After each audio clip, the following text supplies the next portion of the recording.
उठो गुरमुख उठो। श्री गुरु महाराज जी का हुक्म है गुरमुख उठो।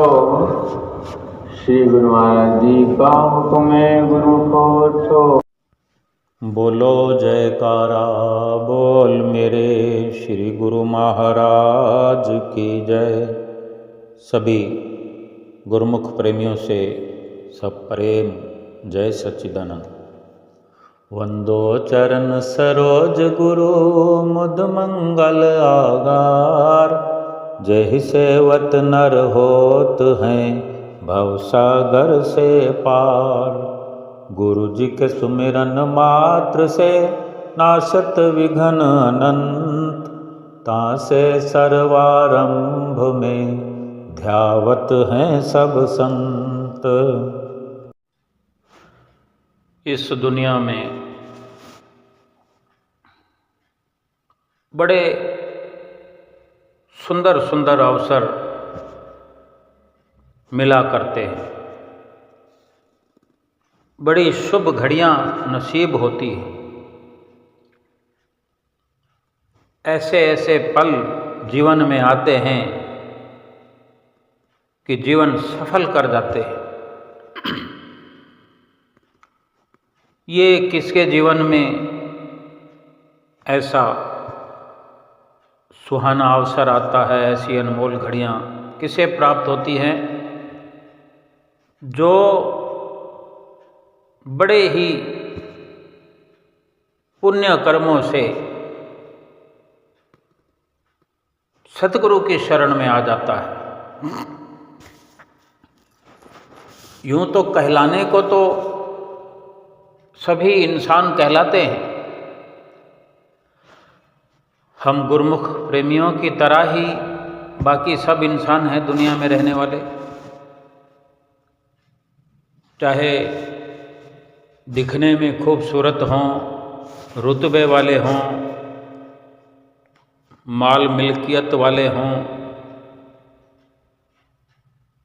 कैसी भी स्थिति या परिस्थिति में रहते हों, और एक गुरुमुख की जो बात है, जो गुरुमुख का जीवन है, यानी गुरुमुख उसी को कहते हैं जो गुरु की शरण में है, जिसको गुरु मिल गया हो, जिसने गुरु धारण किया हो, जिसने गुरु की सतगुरु की चरण शरण अपनाई हो, उससे अपना रिश्ता जोड़ा हो। तो फिर ये सारी विशेषताएं जो हम जैसे दिखने वाले, गुरुमुखों के जैसे दिखने वाले ही इंसान दुनिया में बेशक भरे पड़े हों, बेशक हर प्रकार से वो उनका रुतबा बड़ा हो गुरुमुखों से, उनका पद बड़ा हो, उनकी खूबसूरती मायने रखती हो, उनकी धन जायदाद माल मताब एक से बढ़कर एक दुनियावी जो एक प्रकार से कहें सब कुछ उनके पास भरा पड़ा हो, अगर सतगुरु की शरण नहीं उनको मिली, सतगुरु के चरणों में उनकी पहुंच नहीं है, सतगुरु के सामने वो अब तक नहीं पहुंचे हैं, सतगुरु का आशीर्वाद अगर सर पर नहीं है, तो फिर क्या है? फिर तो केवल वही उनके पास है, चाहे वो सुंदरता है, चाहे वो धन है, पदार्थ है, बड़ा परिवार है, लाव लश्कर है, जो भी है, उसकी कितनी महानता है, क्या महात्म है उसका, उन पर इतराने जैसा क्या है कि इंसान इतराता रहे जीवन भर, खुशियां मनाता रहे। ये खुशियां कब तक रहने वाली हैं, कब तक रहेंगी, कब तक इतराता रहेगा? सभी कुछ भी जो संसार का है वो झूठा है, बेबका है, नाशवान है, क्षणभंगुर है।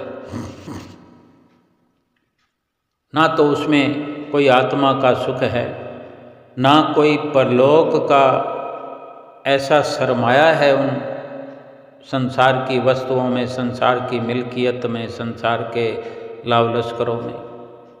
ना प्रभु को रिझाने जैसा कोई उसमें कोई सरमाया हो, कोई ऐसा उपहार हो जिसके माध्यम से प्रभु को रिझाया जा सके या उस माध्यम से सतगुरु को रिझाया जा सके। सतगुरु के तो नज़दीक पहुँचने का भी उन सब में कोई रास्ता नहीं है, कोई जरिया नहीं है। और गुरमुख जिसने सतगुरु की शरण ली है, जिसने सतगुरु की शरण में स्थान पाया है, जिसने सतगुरु से बख्शिश में वो सच्चा नाम पाया है, उसका मुकाबला तो संसार का कोई धनी मानी, कैसा भी रुतबे वाला, कुछ भी हस्ती रखने वाला हो, उसका गुरमुख का एक मुकाबला करना तो बहुत दूर की बात है। गुरमुख के जीवन में एक एक पल का क्या महत्व है, वहाँ भी वो नहीं पहुँच सकता, क्योंकि ये बड़े भागों से, बड़े पुण्य कर्मों से, करोड़ों जन्मों के पुण्य कर्म जब एकत्र होते हैं तो सतगुरु की शरण मिलती है। ऐसा अवसर हम रोज सत्संग में सुनकर प्राप्त करते हैं।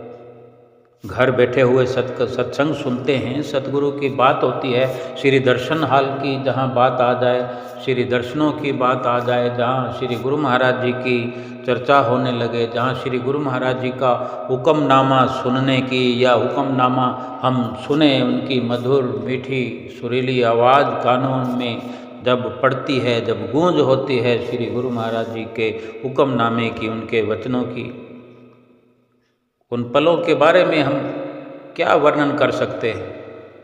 हमारे पास तो शब्द ही नहीं है। इतना कमाल का रुतबा है एक गुरमुख का इस जीवन में, जो कि सतगुरु की शरण को प्राप्त करके, सतगुरु से नाम की प्राप्ति करके नाम सुमरन में लगा हुआ है। रोज वर्णन होता है श्री आनंदपुर दरबार में, जब से श्री गुरु महाराज जी श्री आनंदपुर में पधारे हैं, गुरमुख प्रेमियों को रोज नित्य नई सत्संग की शिक्षाएं प्राप्त होती है। एक ही जो महिमा है, एक ही विचार रोज सुनने को मिलता है कि बड़े भाग्यशाली हैं हम सब, गुरमुख हैं, ये हमें अवसर मिलता है। ये हमारे आज भी श्री आनंदपुर दरबार के श्री दर्शन हाल में श्री दर्शनों का समय हो रहा था, होने वाला था। पहले ही गुरमुख प्रेमी श्री आनंदपुर के श्री दर्शन हाल में दिव्य सत्संग भवन में गुरमुख प्रेमी पहुंचने शुरू हो गए। लगभग 1 घंटा पहले से ही चल पड़ते हैं धीरे धीरे, और फिर वहाँ एक सुखद आनंद की अनुभूति होती है मात्र श्री दर्शन हाल में जाकर बैठ जाने से ही। श्री गुरु महाराज जी 5 बजे के लगभग कृपा करते हैं, लेकिन गुरमुख प्रेमी 4, सवा 4, 4:30 बजे ही निकल पड़ते हैं कमरों से। कोई पहुंच जाते हैं 4:30 बजे, कोई निकलना शुरू करते हैं 5 बजे से पहले पहले गुरमुख प्रेमी श्री दर्शन हाल में आकर के बैठ जाते हैं। क्या मिलता है वहाँ? ये तो गुरमुख प्रेमी अपने अनुभव बता सकते हैं, और जो कुर्बानी करते हैं, जो घर छोड़ कर जाते हैं, कोई काम धंधा छोड़ कर जाता है, कोई बड़ी मुश्किल से टिकट बनवाता है। कितनी परेशानियों का सामना करके जो श्री चरणों में गुरुमुख पहुँचते हैं तो अवश्य ही बड़ा लाभ होता है। और जब 5 बजने लगते हैं, हर गुरुमुख की धड़कनें तेज हो जाती है हृदय में। श्री गुरु महाराज जी आने वाले होते हैं, सिंहासन पर विराजमान होने वाले होते हैं। अभी तो मौसम बदलने लगा है, बदल गया है लगभग, पंखे चलने लगे हैं। अधिक गर्मी जब जब होती है कूलर भी चलते हैं। वहाँ बैठ कर के एक सन्नाटा सा, एक एकाग्रता जिसको पाना चाहता है, वहाँ बैठ कर के अपने आप ही एकाग्रता हमारे इर्द गिर्द छा जाती है। चित्त एकाग्र हो जाता है, मन एकाग्र हो जाता है। खुशियाँ ऐसी कि हमारे इर्द गिर्द चक्कर लगा रही होती है। गुरुमुख प्रेमी सिवाय खुशियों के और कुछ देख ही नहीं पाते। श्री दर्शन हाल में पहुंचकर तो ऐसा नज़ारा गुरुमुख प्रेमियों के मन मस्तिष्क में श्री गुरु महाराज जी के आने से पहले ही मन मस्तिष्क आनंद से भरपूर हो जाता है, होने लगता है। और इसी प्रकार जब श्री गुरु महाराज जी श्री दर्शन हाल में श्री सिंहासन पर आकर विराजमान होते हैं, सभी गुरुमुख प्रेमी जब नतमस्तक हो जाते हैं, ऐसे लगता है गुरुमुख प्रेमी अपने सभी किए हुए पाप कर्मों का प्रायश्चित करते हों, भूल की क्षमा याचना करते हों दंडवत प्रणाम करके। तब श्री गुरु महाराज जी भी सुंदर सुंदर वचन फरमाकर गुरुमुखों को हुक्मनामा देकर उठाते हैं।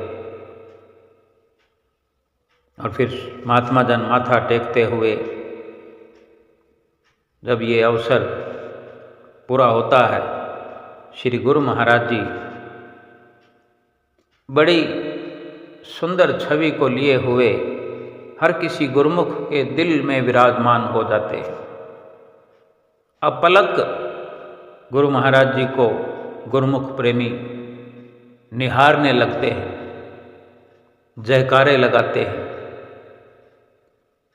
और इसी श्रृंखला में आगे रोज की मर्यादा के अनुसार शुभ सत्संग की शुरुआत होने लगती है।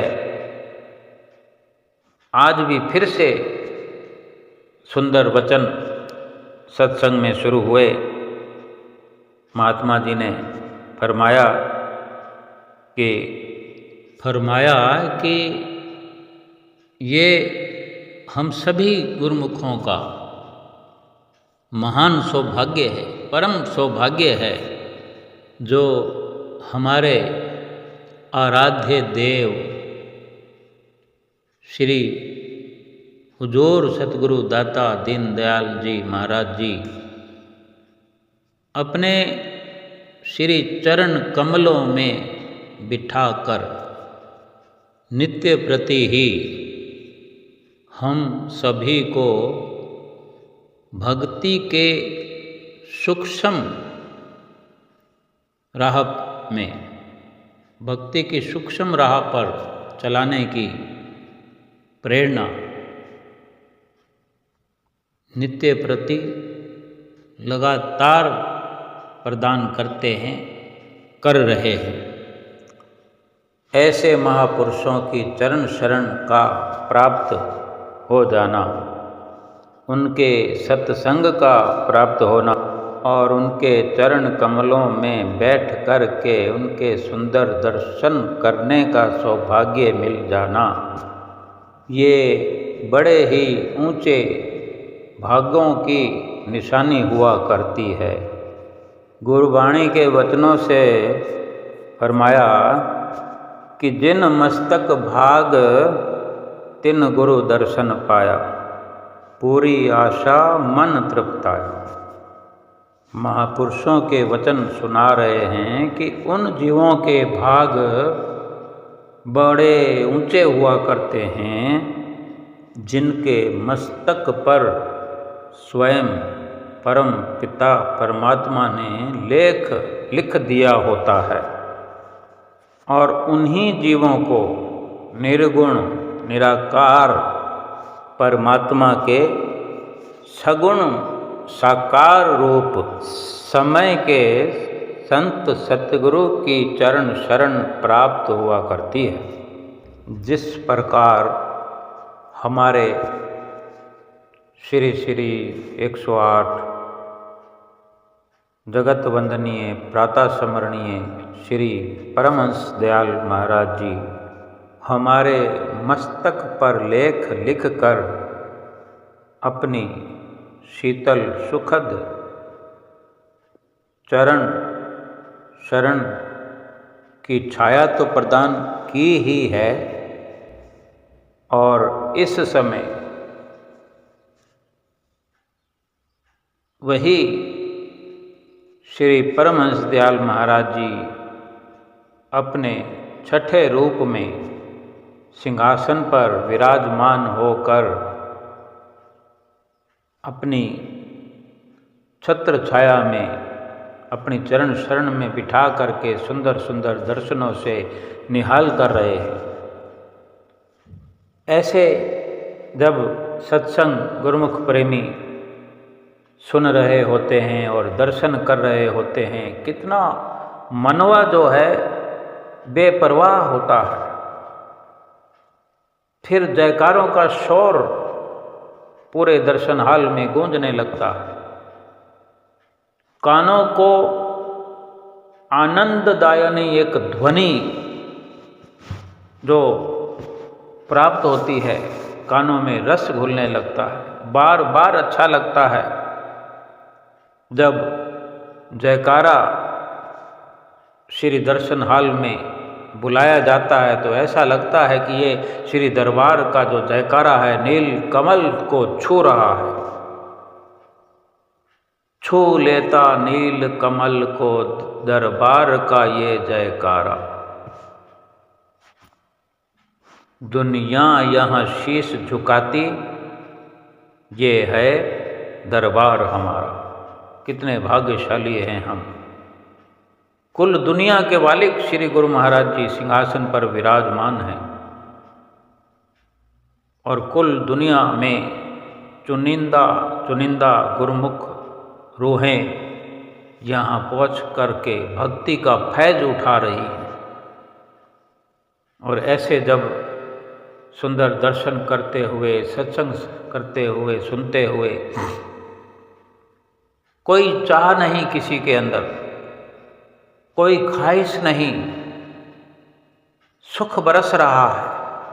जब इतना सुख चारों ओर से बरस रहा हो, भला उसके दिल में कोई और तलब हो सकती है?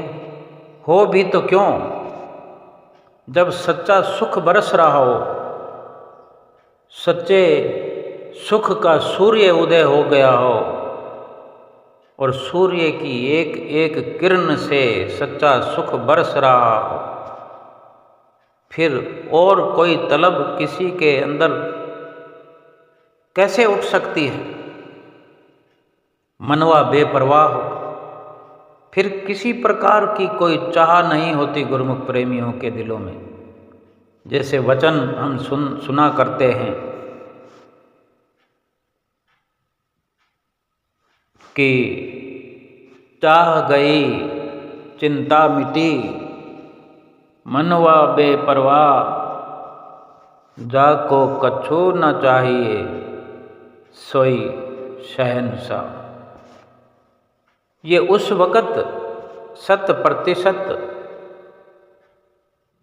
ये वर्णन सिद्ध हो जाता है। आगे पीछे भले हम विचारों से ग्रस्त हो जाते हैं, लगन में कमी आ जाती है, ध्यान हट जाता है, संसार के काम काज करने होते हैं, घर परिवार चलाना होता है, लेकिन जब ये घड़ियाँ होती हैं श्री दर्शन हाल में, हम दर्शन कर रहे होते हैं, सत्संग सुन रहे होते हैं, तब कोई चाह नहीं होता। और हम चाहें तो ऐसे अवसर बनाए रख सकते हैं। श्री दरबार से जब घर जाते हैं तो घर में भी हमारे दरबार है, हमारे मन मस्तिष्क में, हमारे हृदय में भी दरबार है। अगर हमने लगाया हो, सजाया हो, सतगुरु को वहाँ बिठाया हो, जब तब हम सतगुरु का ध्यान तो कर ही सकते हैं, सत्संग की याद कर सकते हैं, या सत्य का संग ही कर ले। बड़ा सत्संग तो यही है कि सत्य का संग कर ले, यानी उस वक़्त में फिर कोई दूसरी चाह ना हो, चाह गई चिंता मिटी। जब चाहना नहीं रहेगी कोई, यानी सत्संग के अलावा, दर्शनों के अलावा, भक्ति के अलावा कोई अगर चाह नहीं है, तो फिर चिंताएं भी जन्म नहीं लेगी। जब संसार की कामनाएं हम करते हैं, संसार की चाहना करते हैं, छोटे छोटे रूप में, किसी भी प्रकार की चाहना जब हमारे अंदर से जन्म लेती है तो चिंता वहीं से साथ ही उत्पन्न हो जाती है और मन लगा रहता है भटकता हुआ उनकी पूर्ति में, और जीव को भटकाता रहता है। और जब हम सत्संग में लग जाएं, दर्शनों की याद बनी रहे, सत्य का संग करने लगे, सत्य को अपनाएं, जो कि हमें श्री गुरु महाराज जी स्वयं अपने वचनों में फरमाते हैं कि नाम जो है वो सत्य है। जिसने नाम से अपना रिश्ता बना लिया है, नाम से जिसने प्रीत जोड़ ली है, वो सत्य के साथ जुड़ गया है, वो सत्य के संग में, और नाम ही सत्य है। यानी हम इनको अपनाते रहें, फिर संसार की चाहना कामना नहीं उठेगी मन में, चिंता भी नहीं रहेगी, मनवा बेपरवाह हुआ हर वक़्त सतगुरु की मस्ती में झूमता रहेगा। क्योंकि जिसको कुछ संसार का चाहिए नहीं, उसी को संतों महापुरुषों ने शहनशाह का दर्जा दिया है कि दुनिया में वो शहनशाह है। बाकी दुनिया में रुपये पैसे वाले बहुत हैं, उनको शहनशाह इस दुनिया का मानते होंगे, राजा महाराजा कहते होंगे, लेकिन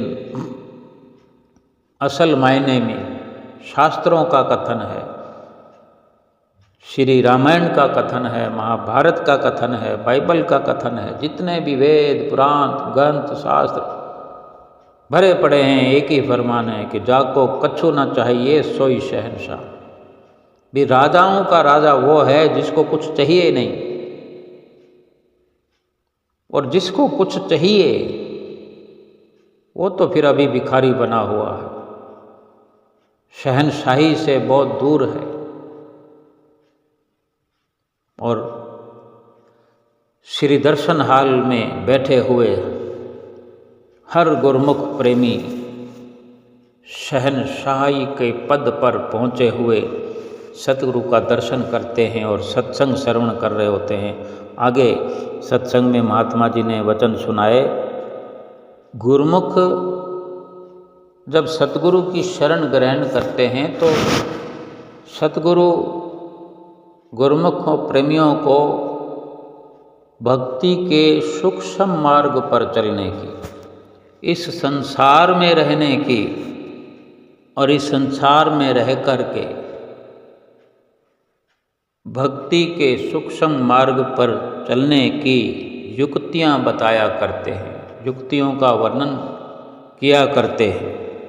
संतों के वचन भी सुनाए कि हरि के मिलने की एक विधि, हरि मिलने की एक विधि 100 में देऊं बताए। हरि हिरन जब जाइए दीजे आप हिराए। महापुरुष हमें लक्ष्य को प्राप्त करने की युक्ति का वर्णन कर रहे हैं, बता रहे हैं, समझा रहे हैं, हमारा मार्गदर्शन कर रहे हैं, साधन का वर्णन कर रहे हैं कि क्या साधन करने से, किस प्रकार साधन करने से, किस युक्ति से हरि से मिला जा सकता है, अपने लक्ष्य की पूर्ति की जा सकती है। फिर समझाया कि महापुरुष क्या फरमा रहे हैं, क्या समझा रहे हैं कि हरि मिलने की एक विधि, कि उस हरि से मिलने की, आत्मा को परमात्मा से मिलाने की, आत्मा को परमात्मा से एक रूप होने की युक्ति बतला रहे हैं। हरि मिलने की एक विधि, यानी हरि से मिलने की, भगवान से मिलने की, परमात्मा से मिलने की युक्ति अगर कोई है तो वो केवल एक ही युक्ति है, एक ही सरल से सरल तरीका है। वो क्या? कि हरि हिरन जब जाइए दीजे आप हिराए। कि जिन भी गुरुमुख प्रेमियों के अपने हृदय में अपने सतगुरुदेव महाराज जी को प्रकट करने की अभिलाषा है, चाहना है कि वो अपने हृदय में अपने सतगुरु का दर्शन करना चाहते हैं, इस भक्ति के मार्ग पर सफलता प्राप्त करने की अभिलाषा है, इच्छा है, या अपने भीतर ही भीतर शाश्वत सुख, सच्चा आनंद, सुकून प्राप्त करने की इच्छा है, उन सभी गुरुमुख प्रेमियों के लिए महापुरुषों की ओर से ये नुक्ता वर्णन में आया है। महापुरुष ये वर्णन कर रहे हैं, नुक्ता बता रहे हैं, विधि बता रहे हैं, एक साधन बता रहे हैं कि हरि हिरन जब जाइए दीजे आप हिराए। क्यों बार बार ये वर्णन होता है?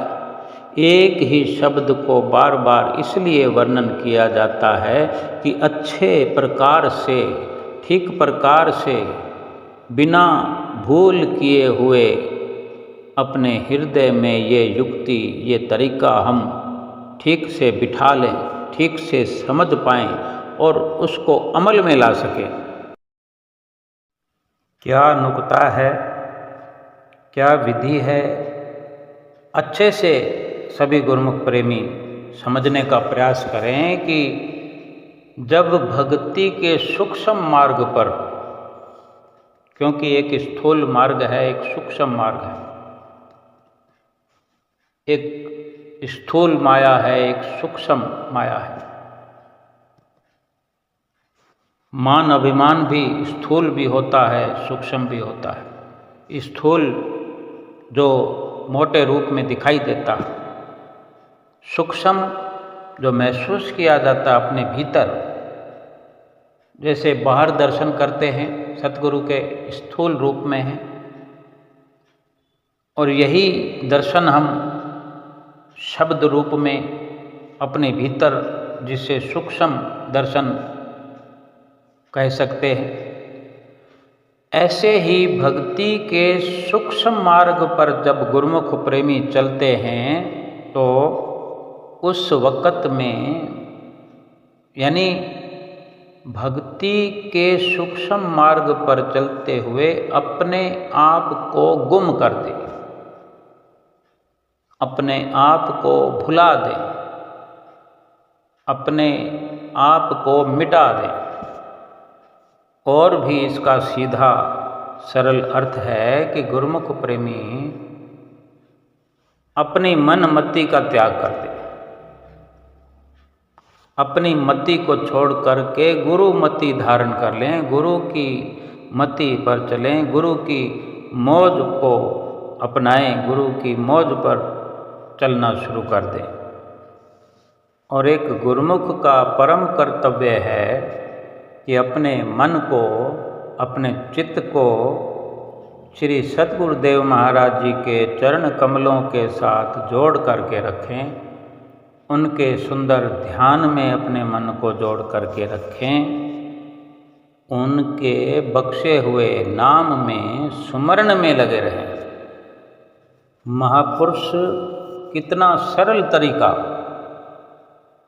कितना आसान तरीका, युक्ति भक्ति को प्राप्त करने के लिए हमें बतला रहे हैं, समझा रहे हैं और सच्चा सुख प्राप्त करने का सरल तरीका बता रहे हैं।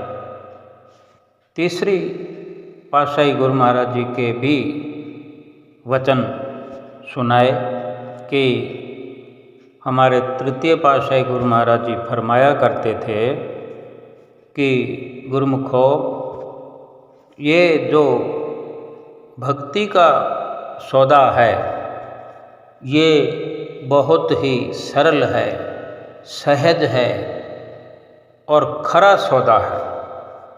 सरल और खरा कैसे है ये भी समझाया कि एक हाथ से मन को सौंप दो और दूसरे हाथ से भक्ति को ले लो।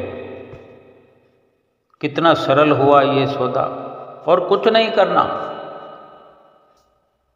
यानी मन को देना है और भक्ति को लेना है।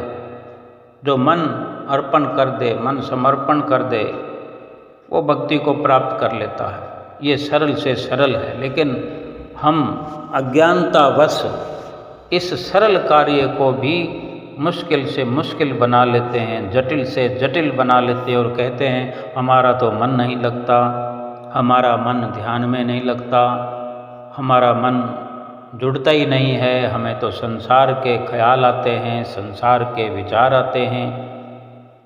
अब संसार से ध्यान जोड़ कर रखेंगे, संसार से चित्त जोड़ कर रखेंगे, संसार के नाम की माला जपेंगे तो संसार के ही ख्याल आएंगे, संसार के लोगों का ही ध्यान आएगा। फिर मन सुमरन में कैसे जुड़ेगा?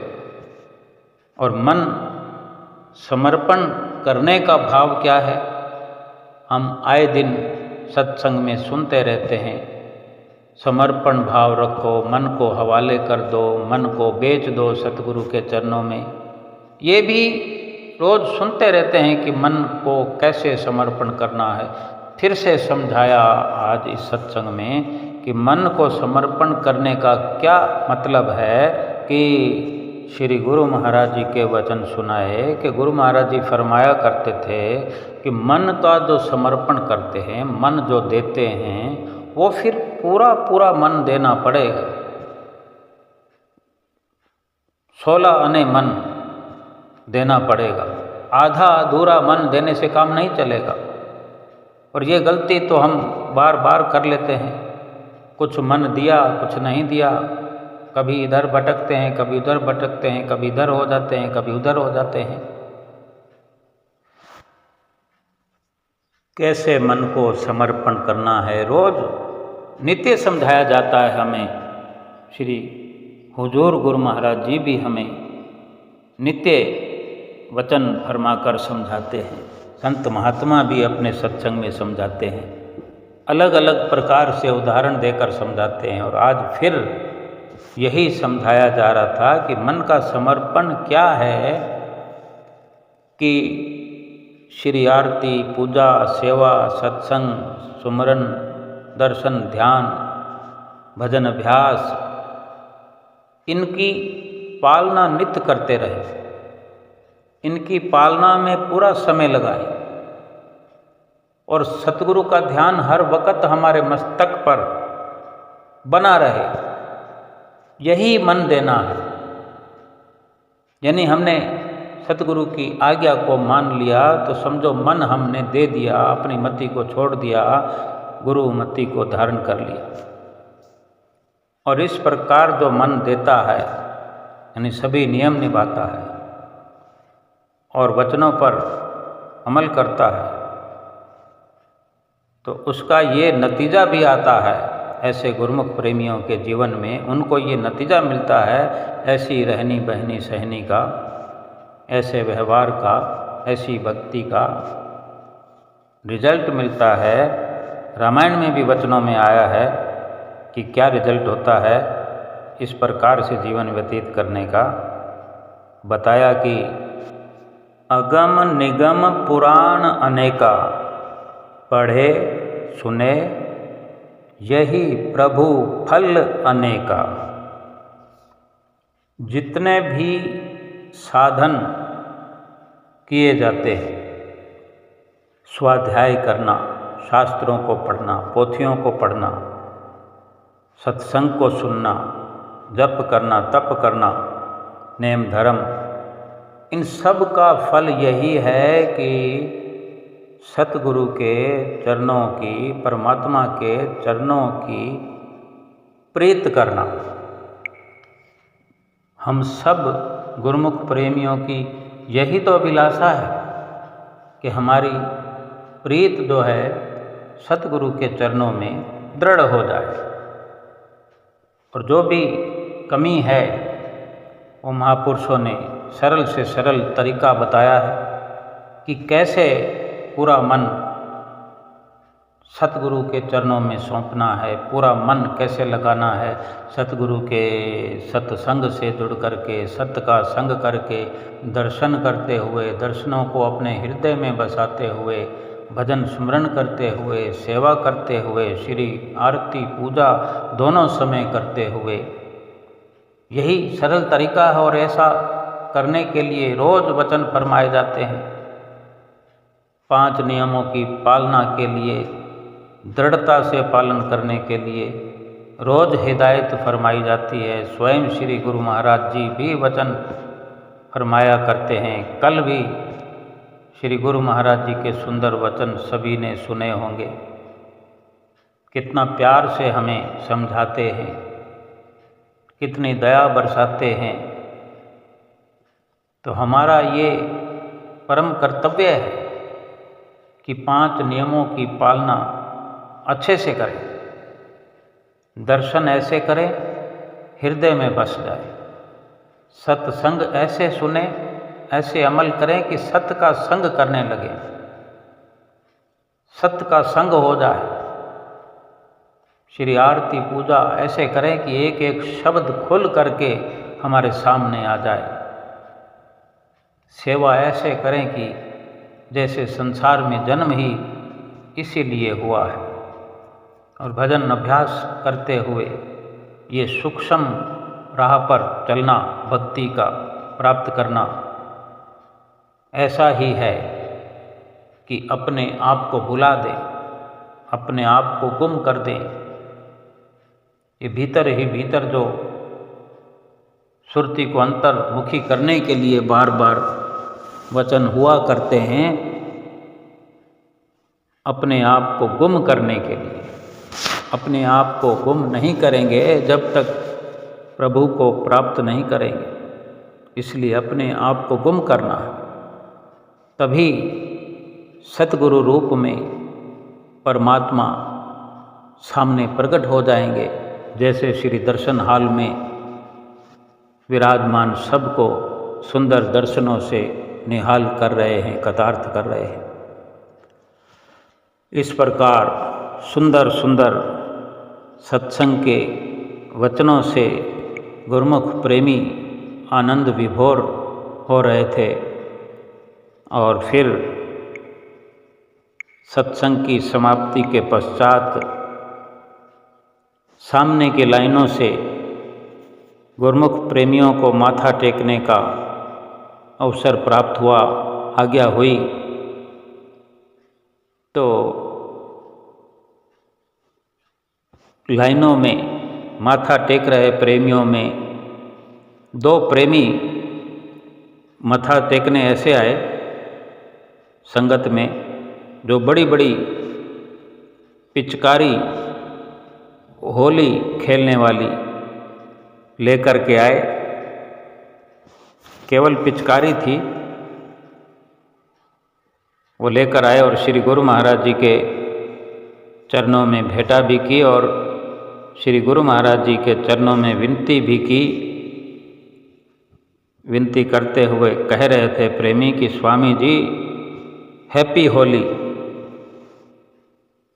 तो श्री गुरु महाराज जी ने भी उनकी विनती को स्वीकार किया और उन्हें बार बार शुभ आशीर्वाद दिया। और इधर जो भजन बोलते हुए गुरुमुख प्रेमियों में से एक प्रेमी ने होली का ही भजन बोला और बहुत थोड़ी संगत अभी कई दिनों से है श्री आनंदपुर दरबार में। श्री दर्शन हाल तो खाली ही पड़ा होता है, खुले खुले गुरुमुख प्रेमी बैठे होते हैं। बड़े सुंदर दर्शनों का लाभ प्राप्त हो रहा है सभी को। होली वाला भजन प्रेमी ने बोला तो क्योंकि भजन बोलने वाले देख रहे होते हैं कि जब सामने वाली लाइनें खाली होने को आती है, कुछ ही प्रेमी रह जाते हैं और तब वो भजन शुरू करते हैं ऐसा कि जिससे गुरुमुख प्रेमी संगत नाचने लगे और श्री गुरु महाराज जी लीला करने लगे। तो यही वो अवसर था भजन के साथ प्रेमी गुरुमुख हमेशा की तरह भाग करके नज़दीक आ गए, रेलिंगों के ऊपर चढ़ गए और नाचने लगे। और श्री गुरु महाराज जी भी मौज में आकर लीला करने लगे। टपों के टप, बिस्कुटों के, टॉफ़ियों के रखे हुए होते हैं श्री गुरु महाराज जी के आसपास। श्री गुरु महाराज जी ने बिस्कुट और टॉफ़ियों को लुटाना शुरू किया। महात्मा जी को इशारा किया, कभी इधर कभी उधर, और श्री गुरु महाराज जी सभी प्रेमियों को नाचने का इशारा करते हुए और गुरुमुख प्रेमी नाचते रहे। बिस्कुट और टॉफ़ियाँ श्री गुरु महाराज जी लुटाते रहे और इसी प्रकार थोड़ी देर तक सभी गुरुमुख प्रेमियों ने खूब नज़ारों का, सुंदर लीलाओं का आनंद प्राप्त किया। और महात्मा जनों की तरफ भी गुरुमुख प्रेमी सारे आ जाते हैं और कोई स्टूलों पर चढ़ा हुआ, कोई बेंचों पे चढ़ा हुआ, कोई रेलिंगों पे चढ़ा हुआ और श्री गुरु महाराज जी के नज़दीक जहाँ से श्री गुरु महाराज जी पीछे प्रस्थान करते हुए जाते, वहीं सिंहासन के शीशे के आस-पास गुरुमुख प्रेमी ऐसे एक दूसरे पर चढ़ने लगते हैं, इतनी भीड़ होती है। और कुछ सेहत में कमज़ोर गुरुमुख प्रेमी पीछे खड़े हुए, कोई बेंच पे चढ़े हुए, कोई स्टूलों पे चढ़े हुए, अपने आप का बचाव करते हुए श्री दर्शनों के किसी भी नज़ारे को छोड़ना नहीं चाहते। और श्री गुरु महाराज जी सभी को, भाईजनों को, भक्तानियों को, फिर भगत जनों को, फिर महात्मा जनों को, सबको अपने आशीर्वादों से निहाल करते हुए, कतार्थ करते हुए, अपनी रहमतों से माला माल करते हुए, लगातार सबको आशीर्वाद देते हुए, कोई भक्त और भगवान की दूरी नहीं रह जाती। इस प्रकार श्री गुरु महाराज जी अपना अनुपम प्यार अपने प्रेमियों पर लुटाते हैं। श्री गुरु महाराज जी श्री कार में विराजमान होकर भी जब जब अवसर मिलता है टॉफ़ियाँ लुटाते हैं। गुरुमुख प्रेमी खिड़की में अपना हाथ डाल देते हैं, श्री गुरु महाराज जी उनके हाथ पर अपने ही हाथों से टॉफ़ियाँ रखते हैं, हाथ टच कर देते हैं। कितनी दयालुता है मेरे सतगुरु की, कितनी कृपा है मेरे सतगुरु की हम सब गुरुमुख प्रेमियों पर कि हम अपने भागों की जितनी सराहना करें कम है। ऐसा सुंदर नज़ारा श्री आनंदपुर धाम के श्री दर्शन हाल का प्यारा हमारे अपने आप को गुम करने का ये सरल तरीका तो हम श्री दर्शन हाल में ही प्राप्त कर लेते हैं। कोई नहीं कह सकता कि मैं हाजिर हूँ। जब जब ऐसी घड़ियाँ नसीब होती हैं तो हर कोई श्री दर्शनों की समाप्ति के बाद जब चल पड़ते हैं बाहर निकलने को, तब उन्हें पता लगता है कि हाँ मैं हूँ। जब श्री गुरु महाराज जी लीला करते हैं, इस प्रकार गुरुमुख प्रेमी नाच रहे होते हैं, हम सबको देखते तो हैं। श्री गुरु महाराज जी के दर्शन करते हैं, भक्तों की भीड़ को देखते हैं, रेलिंगों की तरफ देखते हैं, चारों ओर देखते हैं, सिंहासन को देखते हैं, शीशों को देखते हैं, सारी उठापटक देखते हैं, लेकिन अपने आप को भूले हुए होते हैं, अपनी सुध बुध नहीं होती। और यही तो भक्ति है। श्री गुरु महाराज जी का तो यत्न ही यही है, पुरुषार्थ ही यही है, चाहे थोड़ी देर के लिए ही सही, अपने चरणों में बिठाकर हमें अपने आप को भूलना सिखाते हैं, अपने आप को गुम करना सिखाते हैं, अपने वचनों से भी हमें गुम होने का संदेश देते हैं। और सामने बिठा कर के जो लीला करते हैं, जो ऐसे सुंदर सुंदर नज़ारे दिखाते हैं, हमारे मन को मोह लेते हैं। मन को मोहने वाले दृश्य जो श्री दर्शन हाल में गुरुमुख प्रेमी देखते हैं, मन खींच लेते हैं। श्री गुरु महाराज जी अपने गुरुमुखों का, उनकी हर चतुराई, उनका अभिमान, उनका अहंकार सभी गुरुमुख प्रेमियों का खींच लेते हैं और पाक साफ कर देते हैं। और इसी प्रकार अगर गुरुमुख प्रेमी लगातार बार बार प्रयास करते हुए, रोज नित्य निरंतर सुमरन करते हुए, सत्संग सुनते हुए, वचनों पर अमल करते हुए, आरती पूजा करते हुए, भजन अभ्यास करते हुए, सेवा करते हुए अपने आप को थोड़ा थोड़ा थोड़ा गुम करते रहें, तो एक दिन हम गुम हो जाएंगे। ये आत्मा गुम हो जाएगी, परमात्मा के साथ एक हो जाएगी, मैं खत्म हो जाएगी और तू ही तू की आवाज़ आएगी। यही भक्ति है, यही आनंद है, यही शाश्वत सुख है जो सतगुरु अपने गुरुमुख प्रेमियों को बांट रहे हैं और खुशियों से झोली भर रहे हैं। आज के ऐसे सुंदर सुंदर दर्शनों की, सुंदर सुंदर सत्संग की, सुंदर भरपूर लीलाओं की सभी गुरुमुख प्रेमियों को लाखों लाख बधाई हो, बधाई हो, बधाई हो। बोलो जयकारा बोल मेरे श्री गुरु महाराज की जय।